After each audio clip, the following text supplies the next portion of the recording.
What's that? A leaked email from Elon Musk to his employees saying they have to work over Thanksgiving because Raptor engine product is a disaster and it might cause SpaceX to go bankrupt. Let's take a look. Unfortunately, the Raptor production crisis is much worse than it seemed a few weeks ago. We've dug into the issues following the exiting of prior senior management. Not always a good sign when you've got a high turnover of senior management. They've unfortunately turned out to be far more severe than was reported. There's no way to sugarcoat this. I was going to take the weekend off, my first weekend off in a long time. But instead, I will be on the Raptor line all night and through the weekend. What? That can't be right. SpaceX was always boasting about how great they were at making rocket engines. This was in early 2018, almost 4 years ago. Behind me, I did tour the production line. SpaceX says it has the capability to produce 1 rocket engine per day. And boasting about how much innovation went into such an efficient production.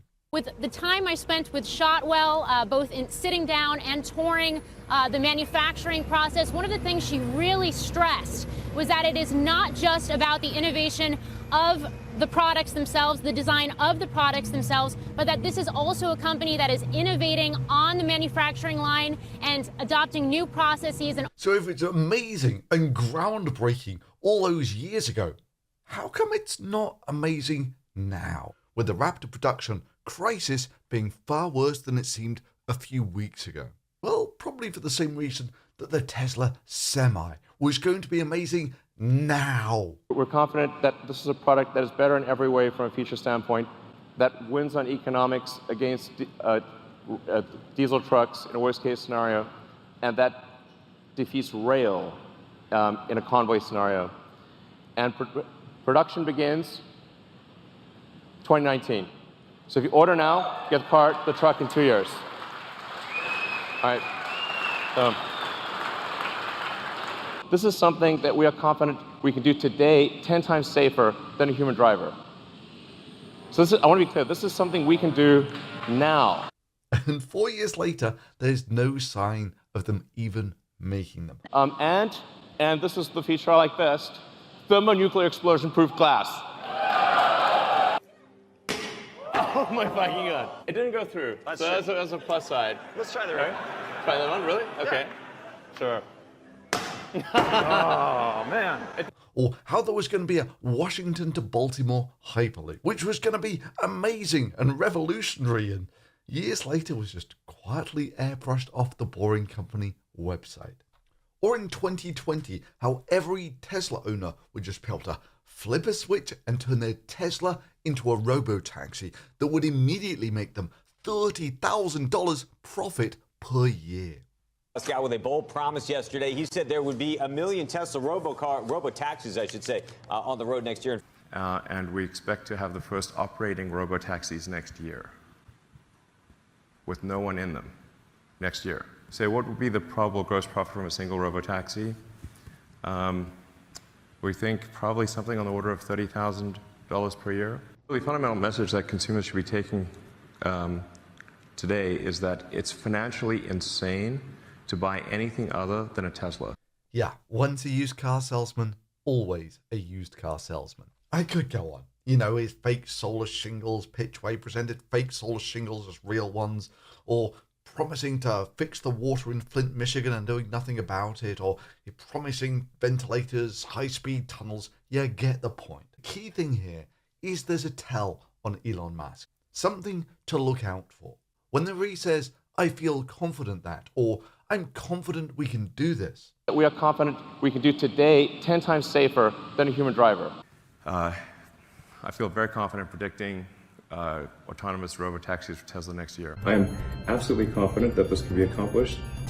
I'm extremely confident of achieving full autonomy and releasing it to the Tesla customer base next year. I'm confident this can revolutionize cities and get rid of soul-destroying traffic. It's really, I swear it's not that hard. Yeah, when Elon Musk says he's confident that he can do something, the harsh mistress of reality shows us that He can't currently do it. He has no idea how to actually achieve it. But here's a man dancing in spandex to show you what we think a final product might look like. Anyway, his Raptor engine disaster email continues. Unless you have critical family matters or cannot physically return to Hawthorne, we need all hands on deck to recover from what is, quite frankly, a disaster. Which, if you think about it, is actually pretty distasteful. If the finger of blame for the mismanagement of SpaceX is anywhere, it's with Elon Musk. He didn't get the right people in to do the job.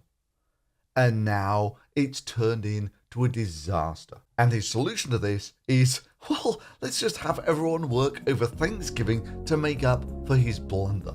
You know, like 3 days is enough to turn something like this around. All such that they can have the honor of working the Thanksgiving holiday for the richest man on the planet for free. I mean, say what you want about Bezos, about working his employees so hard they have to piss into bottles, but at least he didn't say to guys, I'm sorry guys, I screwed up the management, but how about you come in and work all the holidays for free, for nothing? You know, because I want another ivory back scratcher for my latest moon mission. Hey, what the hell's going on? Oh, I didn't get rich by writing a lot of checks. Musk continues. The consequences for SpaceX if we cannot get enough reliable Raptors is we can't fly Starship, which means we can't fly Starlink satellites version 2. Falcon has neither the volume nor the mass to orbit needed for satellite version 2. Satellite V1 by itself is financially weak, while V2 is strong. Oh boy, is there a lot to dig into there. What? Starlink is commercially unviable as is. Oh, if only someone could have seen it coming. You know, even with all that government subsidy, it's still not viable.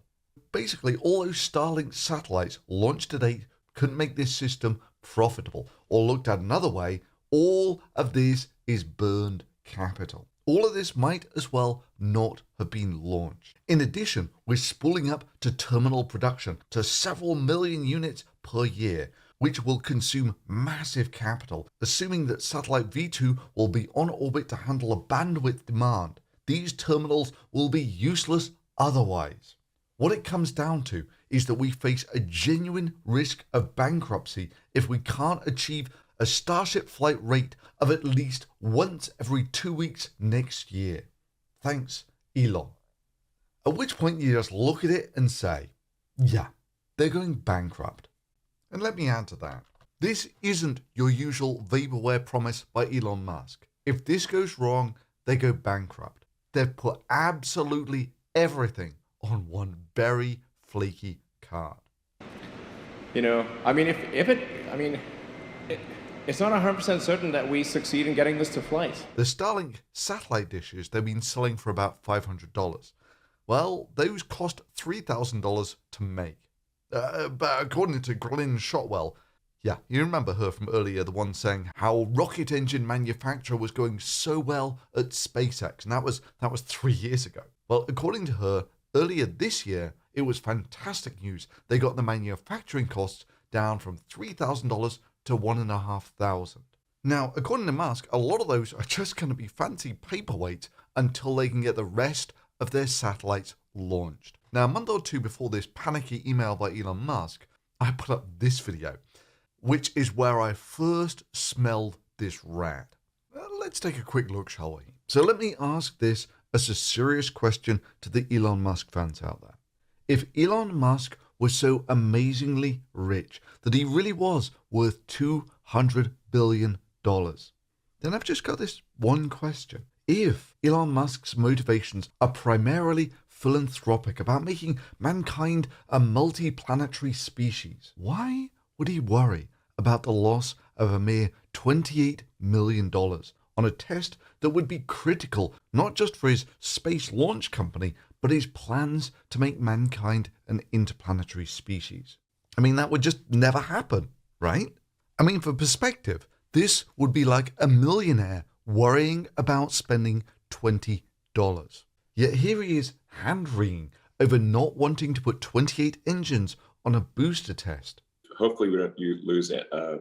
Hopefully we don't lose any boosters, because that's a lot of engines. Our initial booster flights will just have maybe 2 to 4 engines, not 28. 28 is a lot of engines. And if you believe SpaceX's numbers, they only cost $1 million when they were at their most expensive in 2019, with estimates that they're going to cost a quarter of that by the time they're mass producing them. So this loss would cost Elon Musk somewhere between $7 and $30 million.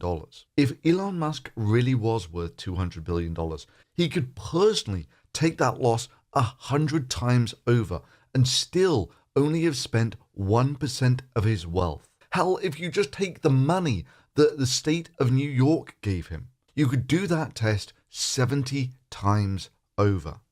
So yeah, that's a real question for the Elon Musk fans who still think he's the smartest person in any room anywhere. You see, Elon Musk has formed from presenting aspirational products as actual products. Yeah, we normally call this vaporware. Well, what's wrong with that, I hear you ask? Well, it's basically lying to people's faces. A fraud or a con, that sort of thing. And you might as well have argued that that's all Theranos was doing, was presenting an aspirational product as an actual one. Many might argue that, well, SpaceX isn't like that. It's a real space launch company. You can see them launching the rockets. They're multi-million-dollar buildings and so forth.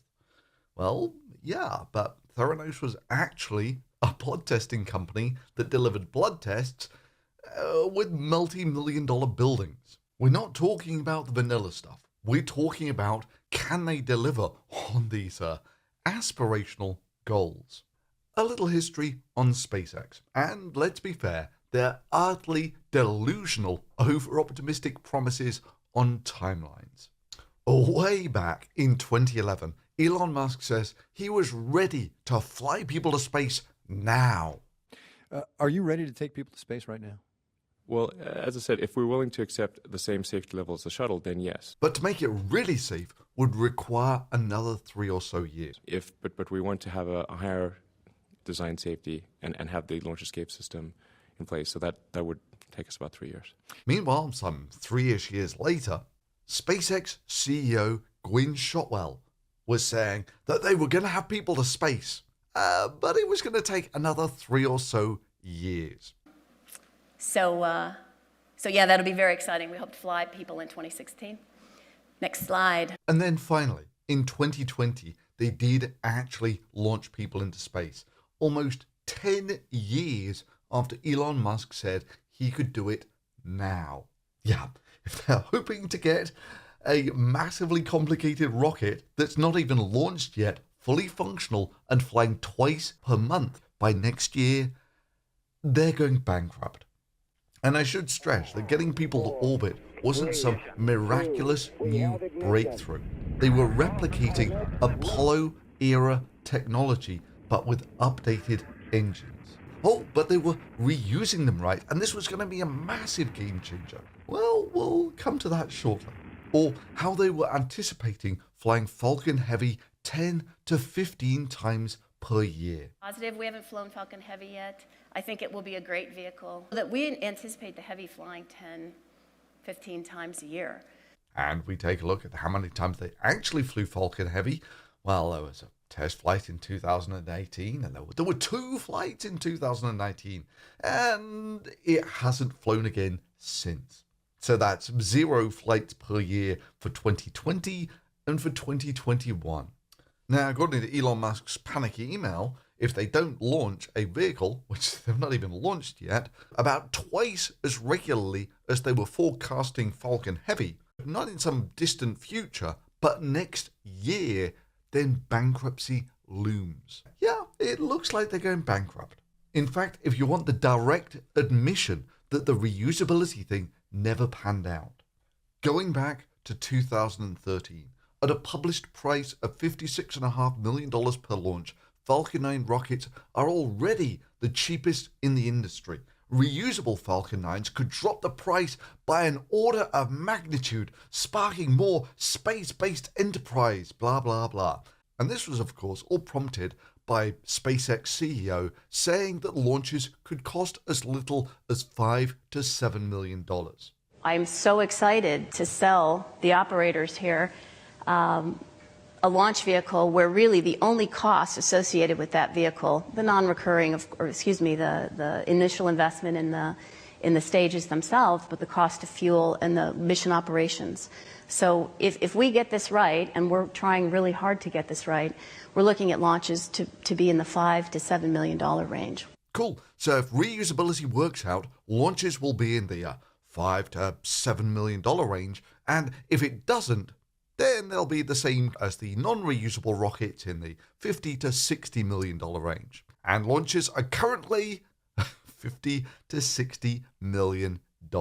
So if we get this right, and we're trying really hard to get this right, we're looking at launches to be in the $5 to $7 million range. Now, they're not talking about launching a Raptor for $5 to $7 million, but launching a Starship for $2. Probably over time 150 tons of orbit capability.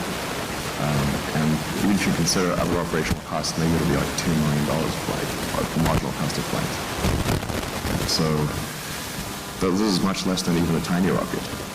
But maybe they're not doing it for the money. Maybe they're doing it so they don't have to build a new rocket every time. You know, for the rapid reusability. Tell us again, SpaceX, what the victory criterion would look like there. And this is Glyn Shotwell again from 2018.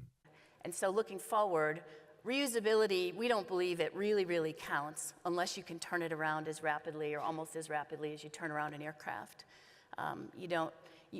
Basically you land the system, you land the stage, you do some brief but important critical checks and inspections, you refuel and you re-go. So our challenge right now is to refly a rocket within 24 hours. So that's when we'll really feel like we got the reusability piece right. Awesome. Cool. So good, clear goals on what success would look like on a reusable rocket, turning around within 24 hours. Current SpaceX record, as of 2021, for turning around a booster, 38 days. Only slightly faster than the reuse time on the shuttle. Reusability, we don't believe it really counts unless you can turn it around as rapidly or almost as rapidly as you turn around an aircraft. Which brings us on to the last reason why this is an everything or bust maneuver by Musk. Starship is an almost useless launch vehicle, mostly for the same reasons that the Falcon Heavy was a much less useful rocket than the Falcon 9. The Falcon 9, of course, being a perfectly functional rocket. You see, you'll get a lot of SpaceX fans pushing the idea that he's launched half of the stuff into orbit this year. Well, not really. The world's launch market has stayed fairly static. It's just Elon Musk has more or less doubled that by launching Starlink satellites. There still is no mass market to launch stuff to orbit. And they'll also tell you that SpaceX has the cheapest kilogram to orbit price on the market. Just look at this wiki page. $10 per kilo for Starship. You know, if wishes were horses. But doesn't that strike you as odd that Falcon Heavy there is half the price of kilos to orbit as Falcon 9? Why don't they use that as their workhorse? Yeah, seriously, most of what SpaceX launches are their own Starlink satellites. The one that Elon Musk's panicky email was saying isn't going to be commercially viable if we stick with the Falcon 9. And that they need to make the new rocket work next year. The bottom line is there is no real market for 100-ton cargoes that need to be taken to orbit, unless you can convince every other person with a satellite to launch to put them all in one of your rockets. I mean, yeah, let's just tot up the tons launched by China, Europe, and Russian launchers, which is about 20, 35, 50, 65, including everyone else, which is more or less doubled by SpaceX. And this wiki reference is obviously someone who's a fan of SpaceX. But there you have it. Where is the market for a 100-ton launcher? The only paying customer for Starship is Starlink. Unless, of course, you buy into Musk's vaporware promises about getting to Mars, which are so callowly thought out. So this is sort of an illustration of what it'd be like on Mars, Mars base. Yeah, it was 2016. Musk made his presentation about making mankind an interplanetary species, where he was going to transport people to the surface of Mars for about $140,000. Like the very first flights would be fairly expensive, but the architecture allows for a cost per ticket of less than $200,000. Maybe as little as $100,000. Right now, estimating about $140,000 per ton to the surface of Mars. So if a person plus the luggage is less than that, taking into account food consumption and life support, then we think that the cost of moving to Mars ultimately could drop below $100,000. Cool, $140,000 to get to Mars. Current price for SpaceX to get someone to orbit, $55 million. So it's fairly manageable considering the trips that people used to do in the old days that routinely take sailing voyages that would be 6 months or more. Yeah, I think comparing space travel to sea travel might just be glossing over some of the technical difficulties of doing it. I mean, in order to make it appealing and increase that portion of the Venn diagram where people actually want to go, it's got to be really fun and exciting, and it can't feel cramped or... Cool. So what, 5, 10 people per ship, that sort of thing? And the goal is at least 100 passengers per ship, although I think ultimately we'll probably see that number grow to 200 or more. Yeah, that's utterly delusional. I mean, people alone weigh 100 odd kilos, 1/10 of a ton, ballpark figure. So 200 people is 20 tons worth of humans. A human breathes about 1 kilo of oxygen per day. So for the 6 odd month trip to Mars, that's going to be another 200 kilos of oxygen just to keep one person alive. So it's basically you breathe twice your body weight in oxygen in 6 months. So we're going to need another 40 tons of oxygen just to keep people alive. And of course, the food that you burn weighs a comparable amount. So you've already got through the entire capacity of the vehicle just by the people, the oxygen, and the food, without worrying about any of the life support stuff like water or power. Well, I mean, it's not like there's going to be lots of space in there for lecture theatres or anything. Or boring. So the crew compartment or the occupant compartment is set up so that you can do zero-G games, you can float around. There'll be like movies, lecture halls. Did he just actually say lecture halls on a spaceship? There'll be like movies, lecture halls, cabins, a restaurant. It'll be like really fun to go. Yeah, 200 people all using the same toilet, or a few of them, if they're lucky. You know, one of those space toilets. And wearing clothes till they smell so bad that they can't take it anymore. Yeah, I'm sure people will be queuing up to give you $140,000 for 6 months of that. And yeah, that was the business plan. And even assuming you can get to Mars, then the real problem comes. You're going to spend the rest of your life in a tiny hole in the ground. But rather than go into that here, if you want to take a look at that sort of thing, I recommend this video here. Incidentally, also back in 2016, Elon Musk was saying how confident he was that they could make these engines in bulk. Now, where have I heard that before? So we understand how to make rocket engines in volume. So we feel really comfortable about being able to make this engine in volume at a price that doesn't break our budget. So according to Musk, without Starship, Starlink goes bust. And with that, SpaceX too. And you throw Starship onto the same timeline as other Musk promises, and you come to the conclusion that his only real option is to cash out some of his Tesla stock. You know, turning some $300 billion of Theranos money into real money. And get the hell out of Dodge before the whole thing comes crashing down. I don't know, maybe become an influencer or something. Wow, that was much quicker than I expected. This is something that we are confident we can do today 10 times safer than a human driver.